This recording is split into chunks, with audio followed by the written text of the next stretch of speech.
What if I told you the more you chase happiness, the more miserable you become? Sounds crazy, right? But it may not be quite as crazy as you think. Hear me out.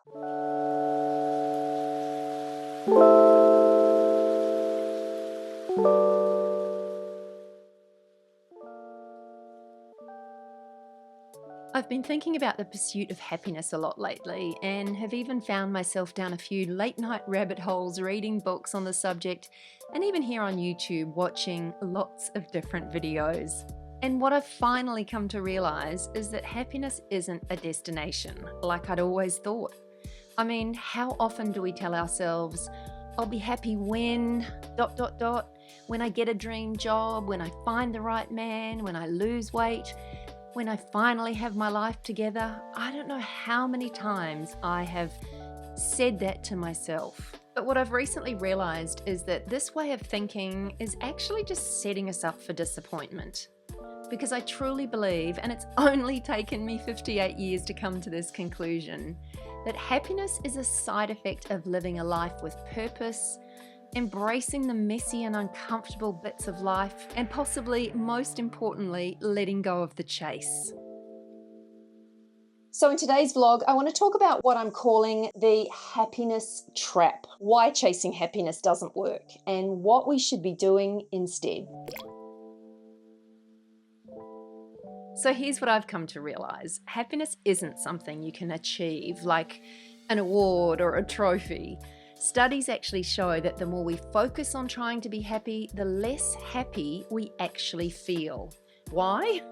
Because we start overanalyzing everything. Am I happy enough? Why am I not as happy as other people? What's wrong with me?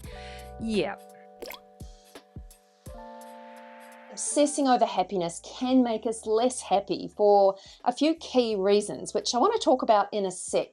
But first, it's really important to take a little bit of a look at the history of happiness, because I think this may help you reframe your whole idea about happiness, truly. It turns out the idea of happiness hasn't always been seen the way we view happiness today, which I find super interesting. That's why we need to go back in time and have a little look at why. In ancient Greece, philosophers believed happiness came from inner peace and accepting what life throws at you, rather than chasing pleasure. Then through the Middle Ages, many societies were more focused on duty, morality, and preparing for the afterlife, rather than seeking personal happiness. Happiness was often seen as something to be found in heaven, not necessarily on earth. Now please stick with me because this will all make sense in a minute, I promise. The Enlightenment, which was the 1700s, brought a shift where thinkers like John Locke and Thomas Jefferson suggested that people had a right to pursue happiness. The US Declaration of Independence in 1776 even listed the pursuit of happiness as a fundamental right. And since the Industrial Revolution and the rise of psychology, personal happiness has become more of a goal. In the 20th and 21st centuries, happiness became a personal achievement tied to consumerism, self-help culture, and social media. And this is where I believe we get it wrong. So what changed? Before, happiness was more about meaning, duty, and fate. Now happiness is seen as something that we actively chase, and it's often linked to personal success or wealth or just general self-improvement. That's why I think it's almost worth stripping it back and even taking a step back a couple of 100 years, as crazy as that sounds, and almost reframing what we fundamentally feel about happiness. What I have learned through all that time spent down rabbit holes is that obsessing over happiness can actually make us less happy for a few key reasons.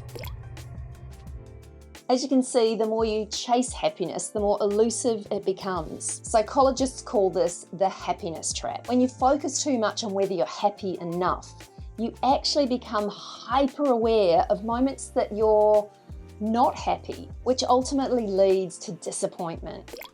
Modern society promotes an idea that we should always be happy. Social media, self-help books, and even advertising push the message that happiness is something we should constantly achieve. But life naturally includes struggles, boredom, sadness, the list goes on. And when we expect constant happiness, we almost feel like we're failing when we experience normal ups and downs. The more we analyse and try and ask ourselves if we're happy enough, the more likely we are to find that there's something lacking. And studies show that people that frequently measure their own happiness tend to report lower life satisfaction. And that's because they just keep seeing what's missing. And research seems to show that happiness works best as a byproduct of meaningful activities, not as our main goal. People who focus on purpose, relationships, and personal growth tend to be happier naturally, whereas those who obsess over feeling happy often end up feeling less fulfilled and ultimately less happy. Constantly striving for happiness can also make us compare ourselves more to other people. And we all know social media makes that so easy to compare, but it's not always healthy and it's not always accurate. This can lead to feelings of inadequacy and certainly FOMO. We've all had that, the fear of missing out, which actually just lowers our happiness. So if chasing happiness doesn't work, what does? Research also shows that people who prioritize meaning, whether through relationships, friendships, creativity, or helping others, tend to be happier than those who just chase pleasure. Wow, that to me is huge. I've been thinking about this a lot lately and thinking about some of the small things in my life and the relationships in my life that make me happy. Even for me, a trip to my lovely hairdresser is one of those things that just gives me joy, and it has nothing to do with the end result of my hair. It's the human connection and what I get from the relationship and friendship that I have with my hairdresser. The more I think about it, the more I can see that there are some really small things in my life that just do bring me peace and joy. Even tiny things like taking a small amount of time to cook something, and it doesn't have to be something special. It can be just like I was this day, cooking some apples that were past their use by, and the house smelt beautiful, and I hadn't eaten stewed apples for years, and I think it was just that sort of comforting, warm smell that the apples gave off when they were cooking, and the fact that I didn't waste food, which is something that I don't like doing. And then each morning when I'd get up and put some of the stewed apples on my breakfast, it was just one of those very simple things in life that did give me joy. I also got some free tickets to go to a basketball game the other day with my son, and he and I just don't get out and do things very often. So this to me just gave me such a sense of inner happiness, being able to do something really simple with him. Even things like making the effort to go and catch up for lunch with some girlfriends during the week, something that I don't tend to take the time off work to do. I have decided to give myself the grace of being able to do things that I generally don't make time for.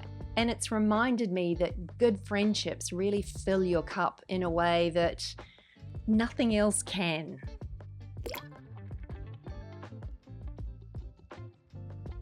I've also realised that we weren't meant to feel happy 24/7, and to try and strive for that is unrealistic and sets us up for failure. Some of the most fulfilling moments in life come from struggle, growth, failure, and resilience. It's like the old saying, you need the downs in life to truly appreciate the ups. Instead of constantly thinking about what's next, ask yourself, what can I enjoy about this moment right now? So the next time you catch yourself saying things like, I'll be happy when ... or I just want to be happy, that's not too much to ask. Pause, because real happiness isn't something you chase, it's something you create. And you create it by living, embracing every part of life, even the smallest of things, and finding meaning in little moments. So ironically, by not obsessing over happiness, we end up feeling more of it. And let that sink in for a moment. It's pretty powerful. Happiness is a byproduct of living well. It's not a destination. By not obsessing over happiness, we end up feeling more of it. Wow.